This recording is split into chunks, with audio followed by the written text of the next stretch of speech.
Hello, I'm Cherie Heiberg, the Archivist at Cloud Imperium Games, and I'm here with the first episode of the Loremakers Guide to the Galaxy, which is a new segment about the lore and science behind each system and planet in our game. So now that we're here, let's get started. Our first system, and one of my personal favorites, is the Horus System.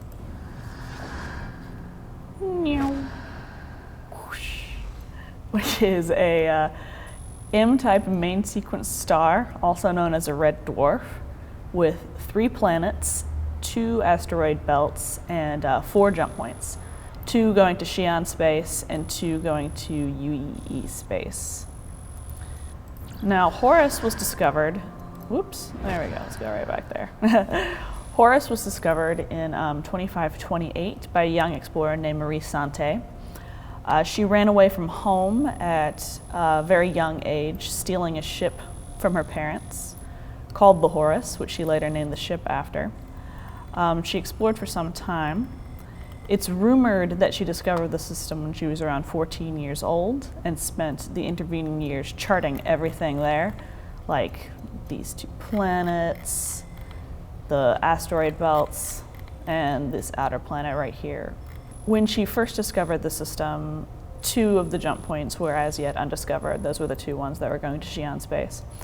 So as far as she knew at the time when she reported the system as being discovered to the UPE, it would be just a new system in regular UPE space without any political importance whatsoever, which was, of course, completely thrown out of whack in 2542 when she herself discovered the jump point to Rila.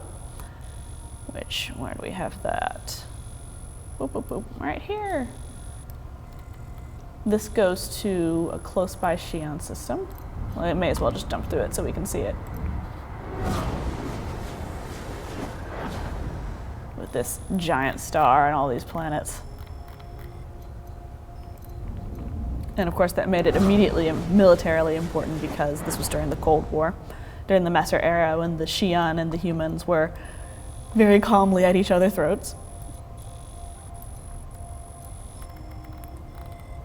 The resulting kerfuffle from that discovery led the UPE to declare Horus a totally military quarantine system. And so the few settlers who were on the first planet, they just didn't really care. They said, fine, we won't fly around.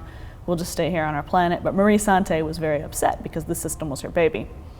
So she refused to evacuate and just took her ship into the outer reaches of the system and continued to explore, which led to an incident with the military. A Navy ship found her in the system and reported an unidentified ship, and reported that to the UPE, which resulted in this military skirmish. No casualties or anything, but the incident was so obnoxious that they really wanted to pressure her to leave the system, and that's when they started to do that in earnest. So, duly pressured, in around 2545, Sante vanished without a trace. She believed that the system had more secrets to discover, and she vowed that she would never share them with anybody. So who knows whether she did discover a new secret. The mystery of Sante is something that draws tourists to the system, like people who are interested in unsolved mysteries, just like we are today. Sante was right about one thing, though, that there was another jump point to Xian Spacecaifa, which is right there, looking all valuable to the military, strategically valuable. Anyway, after the Cold War ended, the system that was once considered a really boring place for military ships to fly around and make sure no Xian were invading became all of a sudden a really economically valuable system because it had these 2 jump points that were going straight to Xian space. Great for commercial interests. And so Serling, this first planet right here, which is only settled along the solar terminator. Let's talk about the star itself, Horus. This is an M-type main sequence star, which is popularly known as a red dwarf. You may have seen or heard of a show called Red Dwarf. These stars are interesting. They're some of the most common in the galaxy. They are the longest lived by far. I believe that we've never actually seen one die, which is an insane thing. They're billions and billions and billions of years old, and we've seen all kinds of other stars die, but never a red dwarf. When they first start out, they're often really unstable and have lots of flares, which is the situation in Pyro, just to have a little incidental piece of knowledge there. And the flares will go out like really, really far, and they'll scorch planets, and they'll make systems just totally uninhabitable and really hostile to any kind of person who wants to make a living there or explore there. But the star in Horus has long since settled its adolescent period, I guess. The flare star period tends to last around 1.2 billion years, and then they settle down into something really steady and really good for the possible development of life. They're cool. They tend to be about half the temperature of stars like our sun, which are G-type main sequence stars, yellow dwarfs. We really, really wanted more systems that had this type of star, since this star is so common, and we had tended to lean towards G and F type stars in the other systems. And so this was one of the earlier ones that we came up with that had this type of habitability model. The first planet in the system is Serling, and I'm sure that a lot of you picked up that it was named for Rod Serling, the host of the Twilight Zone, because it is only habitable along the twilight band of the planet.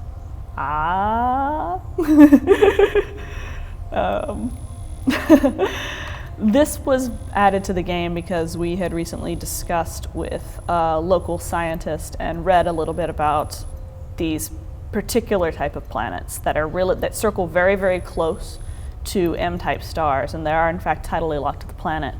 The animation so far doesn't reflect that, but it will in the future. That's one of the goals for making the star map more visually accurate to reflect the lore that we have in the game. Serling itself, it's locked around the equator, and so one side of the planet is just permanently facing the star, and it's warm, and it's got lots of driving winds, and there's a lot of storms, especially on the point that's closest to the star. There's storms constantly. And then on the other side of the planet is permanent night zone. It's a polar ice cap. There's really not anything that lives there. The abundant oceans on Serling, again, this is something that we will correct in the future visually, will make the habitable zone possible. Without the abundant oceans, it might just be this really weird planet that's baked on one side and ice on one side, and nothing would happen. But luckily for life, we have this one little strip of planet where people can live. The people who live on Serling, they tend to commute from the night to day side to simulate the night-day cycle that Serling totally lacks. And that they'll work on the day side and they'll sleep on the night side. This is just along the solar terminator, by the way. This isn't going to be, these people won't be stuck in storms forever on one side and ice forever on one side. It's generally, it's more temperate in the Meridian than anywhere else on the planet. A lot of people who are natives of Serling, who have been there for many, many generations, don't really care too much about going back and forth between the day and night cycle. They're used to living in this permanent sunset, which is pretty cool. Person, I think. There is a study going on at the University of Aten, which is located on Serling, that's kind of assessing the effects of what this cycle does to people, how it affects their mood, how it affects their productivity, how it affects their quality of life. Because the habitable zone of Serling is so narrow, it's got a pretty low population, and businesses that want to get a foothold in the system so that they can trade with the Xian more easily have kind of a tough time muscling their way in. Which brings us to the second planet in the system. Horus 2 has no name because it has no settlement. It is currently a desert planet. There's no water that we know of on it, but it is a viable terraforming candidate. It sits just at the edge of the green zone. And because of this, a lot of the businesses that want a foothold in Horus are really pushing the government to try to get this terraformed so that they can settle in and open up trade relations with the Xian. It's a little bit more massive than a lot of small planets, which would give it a better chance of being terraformed since it's right on the edge of the green band. Now, zooming out, we can see the first asteroid belt. Both asteroid belts in the system are pretty sparse, which is honestly really common for a lot of asteroid belts. There are probably going to be some mining opportunities there in the future. Certainly mining opportunities that you can exploit to further trade relations with the Xian, for example, since they're right there. The system does see a good bit of Xian traffic sometimes. Whoops, went all the way out again. All right, our last planet in the system is Horus 3, right over here. This planet is special. It's a super Jupiter. Super Jupiters are gas giants that are more massive than Jupiter. That's the definition of them. But this gas giant is about 4 times as massive as Jupiter. It is one of the most massive super Jupiters that are in our game, which can be very interesting in gameplay. Whee! It kind of sits on the outskirts of the system, being large, being in charge, being desolate, because there's no life there. But it could be a place to refuel, that kind of deal. So anyway, that's about it for Horus. I hope you enjoyed this behind-the-scenes look at one of my favorite systems because of the cool science behind it.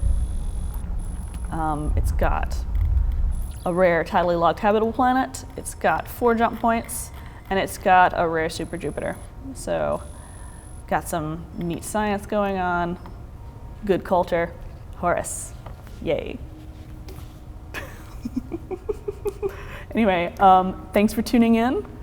I had a really good time talking about the system, and I hope to see you guys again. Thanks as always for being awesome people, for subscribing, and for making all this possible.